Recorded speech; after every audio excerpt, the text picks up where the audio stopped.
Ya, mungkin ya teman-teman, secara garis besar kita semua mengikuti dari media ya perkara ini sejak awal. Kami prihatin ada tindakan yang sedemikian sadis kepada almarhumah ya.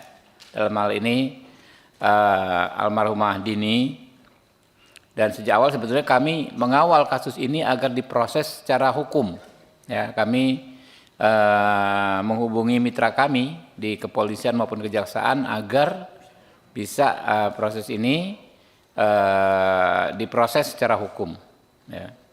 Ya, kekhawatiran kami sebelumnya adalah karena ada misalnya pengaruh kekuasaan tertentu, hal ini bisa diselesaikan damai tanpa melalui proses peradilan. Itu yang kekhawatiran kami awal. Proses hukum bisa berjalan, tetapi vonisnya ternyata amat sangat mengecewakan dan memprihatinkan. Walaupun kami sudah mendapat banyak bahan ya, termasuk keterangan yang kami dapatkan dari kepolisian bahwa berdasarkan hasil prarekonstruksi maupun rekonstruksi seharusnya sudah sangat jelas ya bahwa ada tanggung jawab terdakwa ini terhadap meninggalnya almarhum ya. Faktanya ya nyatanya ya majelis hakim memutus yang benar-benar bertentangan dengan rasa keadilan. Oke. Secara prosedural teman-teman kita akan kawal terus, ini kan di kasasi. Kasasi itu saya paham banget ya. Tergantung juga bagaimana komposisi memori kasasinya ya. Lalu kita juga harus sama-sama mengawal di tingkatan Mahkamah Agung ya, majelis hakim yang memeriksa perkara ini ya, agar ya, mendengarkan juga apa yang kita sampaikan ini rame-rame. Mungkin itu saya nggak berpanjang-panjang, kita minta mungkin kuasa hukum dan perwakilan keluarga, dan kalau boleh juga nanti mungkin Ibu Rike ya menyampaikan masukan-masukannya dalam rapat dengar pendapat umum ini. Kami persilakan.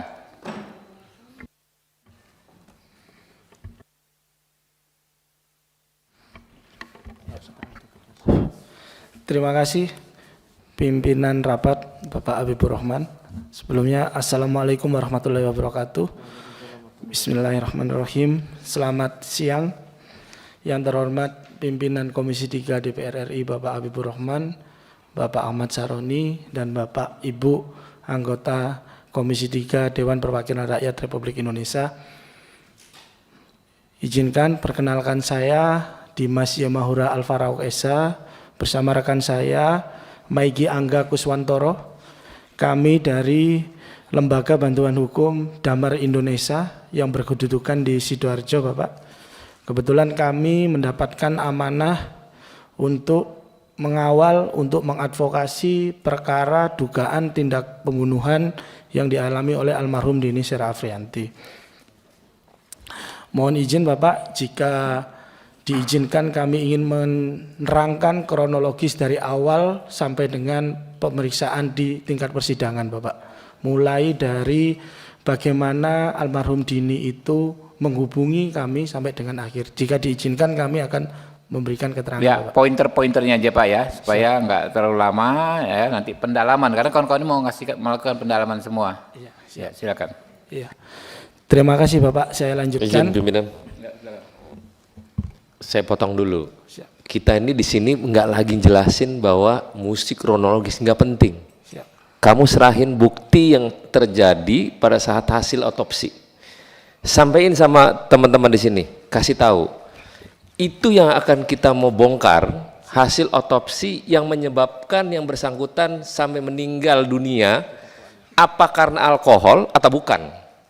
Karena kamu di sini diundang oleh Pak Habibur Rahman ini. Pak Habib pengen tahu yang terjadi sebenarnya, nggak perlu kronologis, kita udah tahu semua kok, cuman pengen kasih tahu, Pak ini loh Pak, bukti terkait otopsi, inilah yang saya akan berikan ke Bapak, gitu. Silakan, mungkin sedikit saja, makanya jangan bertele-tele Pak ya.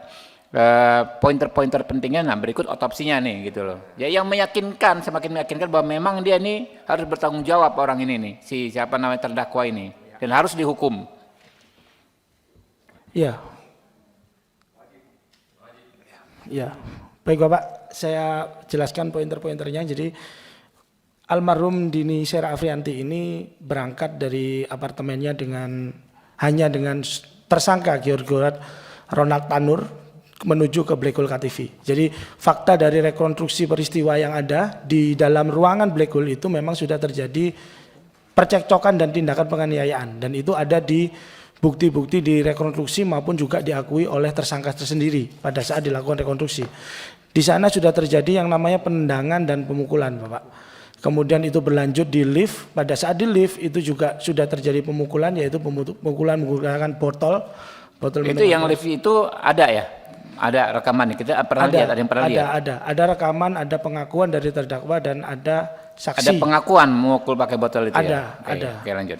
Dan ada bukti dari visum juga di bagian kepala belakang korban itu ada pendarahan. Begitu. Ya, saya lanjutkan Bapak ya. Karena adanya tindakan kekerasan seperti itu Bapak, kemudian pada saat itu juga sempat terkirim voice note dari korban kepada pihak teman korban yang mengatakan bahwasanya korban mengalami tindakan penendangan oleh tersangka. Itu ada, itu juga sudah dibacakan waktu di dalam persidangan. Jadi bunyinya adalah dia nendang aku terus, aku nggak tahu salah apa. Itu ada. Itu sudah disampaikan dalam fakta persidangan dan sudah dimasukkan dalam bukti forensik, digital forensik di persidangan. Kemudian pada saat di basement itu dalam rekonstruksi juga diakui oleh tersangka bahwasanya dia mengetahui posisi korban yang berada di sebelah kiri pintu mobilnya. Karena pada saat itu tersangka GRT ini menerangkan bahwasanya kamu mau pulang dengan saya atau tidak. Kemudian tidak ada respon dari si korban almarhum. Lantas kemudian si GRT ini bukannya turun untuk mengajak masuk, tapi dia menjalankan mobilnya. Yang kemudian mobil itu melindas korban. Menjalankan memutar Bapak, jadi korban ini terlindas roda belakang mobil. Jadi karena korban ini di sebelah kiri, dia berjalan gini. Ia terlindas di bagian belakang Bapak. Itu yang fakta-fakta yang ada di rekonstruksi. Kemudian pada saat korban itu sudah tergeletak, di sana ada security yang mengetahui dan menanyakan perihal itu. Kemudian beredar sebuah video di mana tersangka ini malah merekam si korban, dan pada saat ditanya oleh security, ini kenapa? Dia menjawab tidak tahu. Padahal dia mengetahui tentang adanya pelindasan itu tadi. Kemudian dia memasukkan korban ke dalam bagasi belakang mobil Toyota Innova Reborn. Itu juga atas permintaan dari security di Black Hole. Nah, siapa yang memasukkan ke sana? Yang memasukkan adalah tersangka ke dalam belakang mobil Toyota Innova Reborn. Pada saat mobil itu sudah dimasukkan dan korban itu berjalan dibawa oleh tersangka, ternyata tersangka ini tidak lantas membawa korban ke rumah sakit, tapi dia ke apartemen Orchard di Surabaya yang jaraknya kurang lebih itu 5 menit dari lokasi Pak. Di sana kemudian tersangka menurunkan korban di lobi, dibantu oleh pengunjung apartemen waktu itu. Yang kemudian tersangka ini diingatkan oleh oleh security apartemen dan pengelola apartemen, ini kenapa orang ini? Kenapa anak ini? Karena korban pada saat setelah menurunkan itu masih naik ke atas mengambil barang-barangnya, masih naik ke lantai atas mau bawa mobil, yang kemudian di atas didatangi oleh security untuk mengecek kondisi korban yang ada di lobi. Jadi sudah ada niat korban ini untuk mengambil atau dugaan kabur melarikan diri. Kemudian tersangka, mohon maaf, tersangka. Iya, tersangka ya. Kemudian tersangka ini ditemui oleh pengelola apartemen yang apartemennya itu disewa oleh korban, yaitu Mbak Epi. Jadi Mbak Epi dan security apartemen ini sudah dihadirkan juga di persidangan. Mbak Epi dan security apartemen inilah yang membawa korban bersama tersangka menuju ke National Hospital. Di National Hospital, korban dinyatakan telah meninggal dunia kurang lebih 30-40 menit sebelum datang sampai di rumah sakit. Yang artinya ada dugaan kemungkinan korban sudah meninggal pada saat di basement atau dalam perjalanan menuju apartemen. Itu Bapak. Nah, fakta-fakta ini juga diperkuat dengan pada saat sudah dilakukan visum terhadap korban. Dengan pernyataan pertanyaan Pak Saroni, visumnya seperti apa? Visum sudah tertuang dalam surat dakwaan, termasuk juga di dalam tuntutan, dan ahli forensik pun juga sudah dilakukan pemeriksaan di dalam persidangan. Jadi jika kita melihat dalam visum, bukti visum ini dilakukan oleh Dr. Reni Sumino, SPFM, spesialis forensik mayat, magister hukum, dan sesuai hasil visum dengan nomor KF 23.0465 dengan jenazah almarhum Dini Sera Afrianti, hasilnya sebagai berikut, Pak. Jenazah berjenis kelamin perempuan, berusia antara 20 hingga 30 tahun, panjang badan 159 cm, warna kulit sawo matang. 2. Pada pemeriksaan luar ditemukan A. Pelebaran pembuluh darah pada selaput lender kelopak mata dan selaput keras bola mata. B.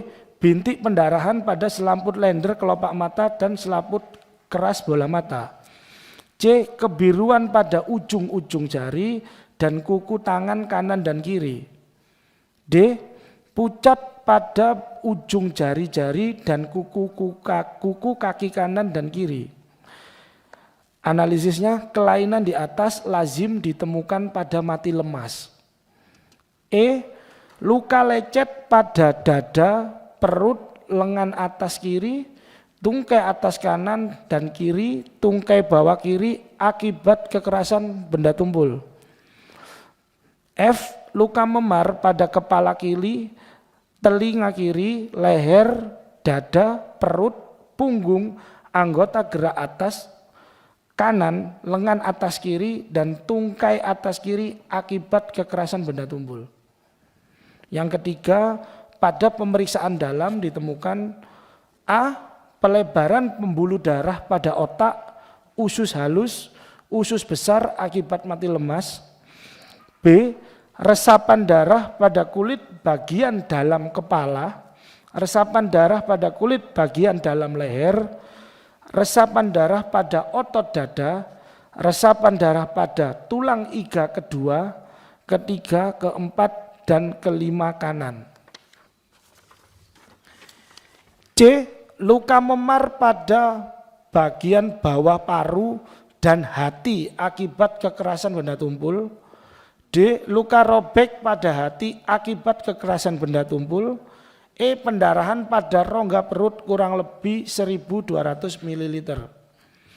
4. Pada pemeriksaan tambahan ditemukan A. Ditemukan alkohol pada lambung dan darah.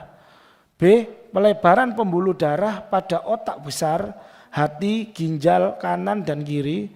C. Pendarahan pada tempat pertukaran udara paru kanan bawah dan paru kiri atas. 5. Sebab kematian karena luka robek majemuk pada organ hati akibat kekerasan benda tumpul sehingga terjadi pendarahan hebat. Jika dikaitkan dengan kronologis dan rekonstruksi, Bapak, di dalam kronologis dan rekonstruksi itu memang terjadi lindasan di bagian bahu korban yang di situ memang melindas sampai hampir separuh dari badan korban. Jadi bila di sana dikatakan ada luka pendarahan pada bagian perut sampai dengan dada, itu memang sudah benar. Dan ditambah, mohon izin saya menunjukkan sebuah gambar, Bapak.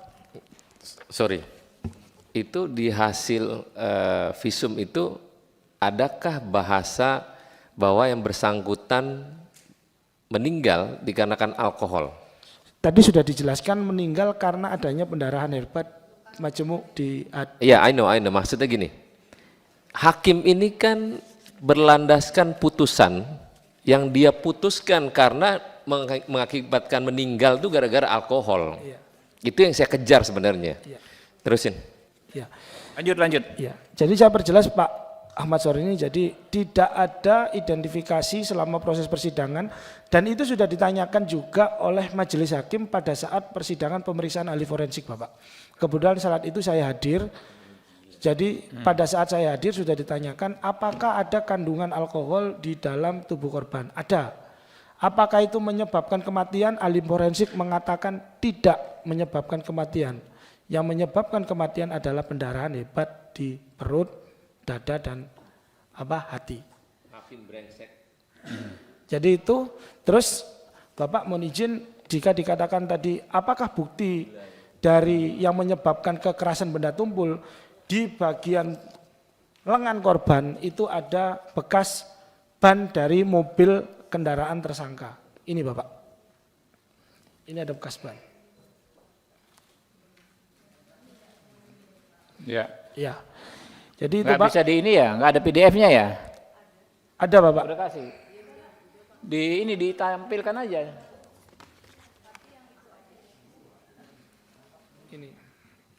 Ini kondisi jenazah sebelum dilakukan otopsi.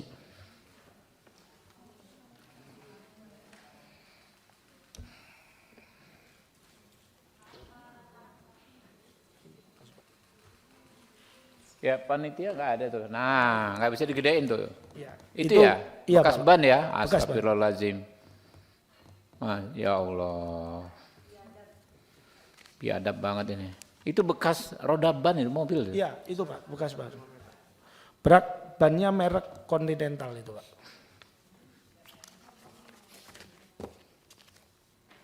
Ada.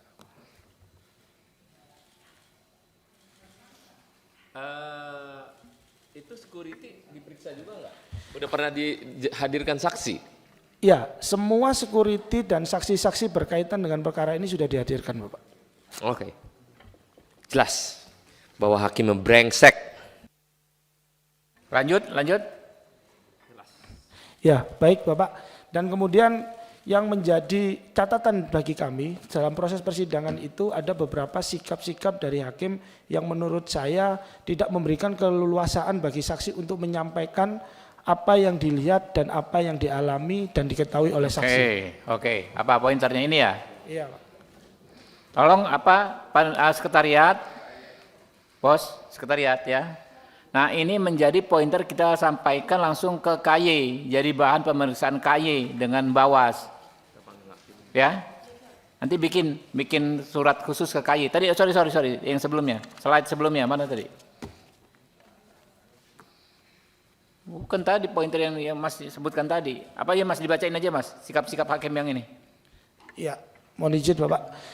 Untuk sikap-sikap hakim yaitu sifatnya kami melihat sikap dari hakim itu intervensif dan terkesan tidak memberikan keleluasaan bagi saksi untuk menyampaikan apa yang dilihat, Oke, dialami. pointernya di PowerPoint-nya ada nggak yang Anda sebutkan tadi?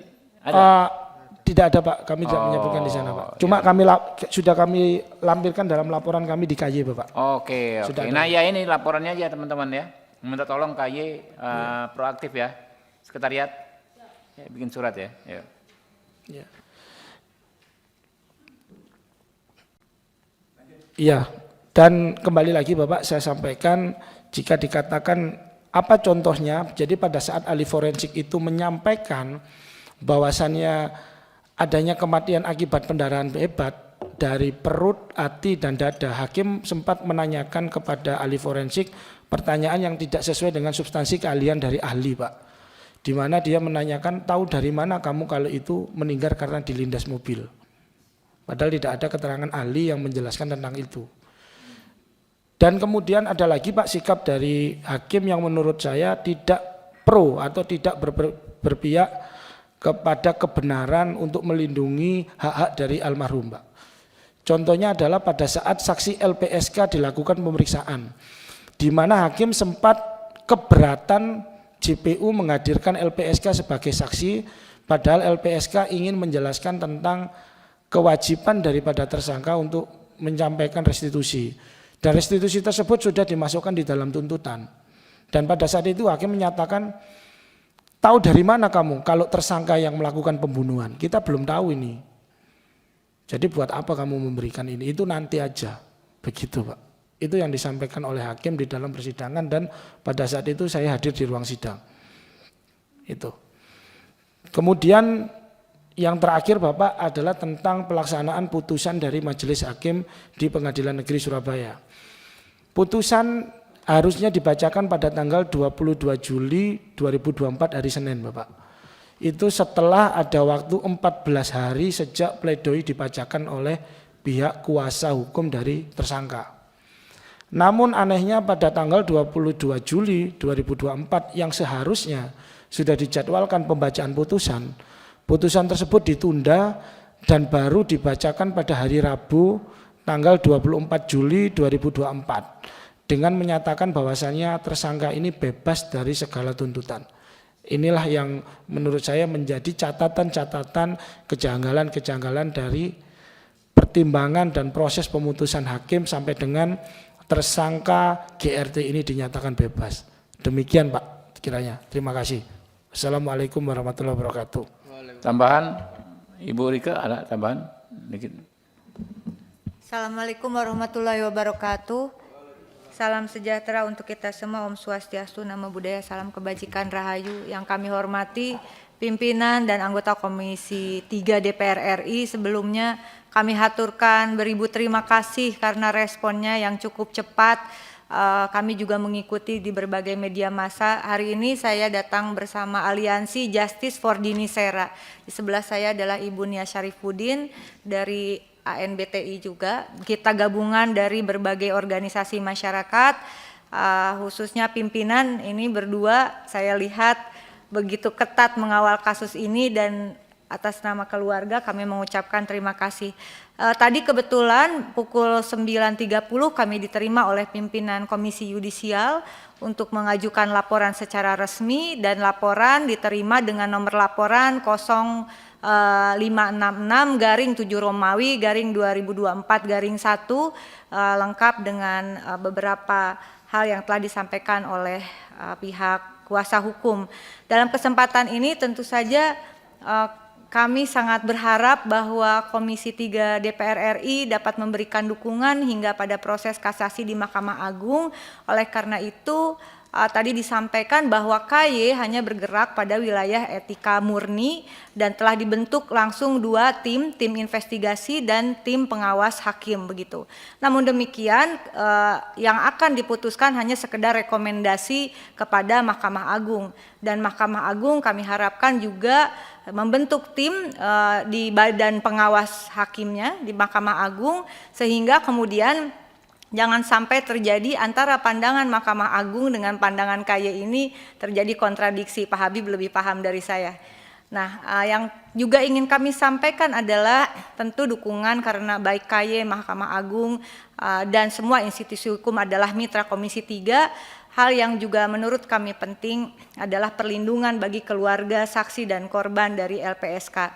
Selanjutnya kami berharap juga mendapatkan dukungan untuk adanya pencekalan terhadap Gregorius Ronald Tanur sampai kasus ini benar-benar terang benderang pada putusan kasasi di Mahkamah Agung, karena kami mengkhawatirkan ada informasi, saya tidak tahu benar atau tidak, tapi lebih baik kita antisipasi yang bersangkutan berencana untuk ke luar negeri. Demikian, terima kasih. Wallahul muwaffiq ila aqwamit thoriq. Wassalamualaikum warahmatullahi wabarakatuh. Waalaikumsalam warahmatullahi wabarakatuh. Mungkin pihak keluarga, Pak, ada yang Anda disampaikan atau adik, silakan.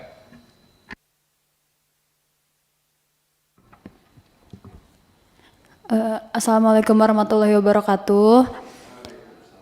Pertama-tama saya mengucapkan terima kasih kepada pimpinan Bapak Habibur Rahman dan Bapak Ahmad Sahroni serta Ibu Rike yang anggota Komisi 3 dan Bu Rike yang sudah ikut mendampingi kasus ini. Saya datang ke sini bersama bapak saya, didampingi kuasa hukum saya untuk menyuarakan aspirasi saya agar didengar oleh rekan-rekan media sekalian juga, dikarenakan ini saya memperjuangkan ini terutama untuk kakak kandung saya almarhum Dini Sera Aprianti serta ibu saya yang sudah meninggal 3 bulan yang lalu juga, dan untuk anak almarhum untuk Desta. Saya mohon kepada Bapak pimpinan dari Komisi 3 untuk membantu terus kasus ini hingga selesai agar keluarga saya mendapatkan keadilan dan tersangka mendapatkan hukuman yang setimpal dan hakim segera ditindak juga dengan seadil-adilnya. Itu aja Bapak, mohon maaf.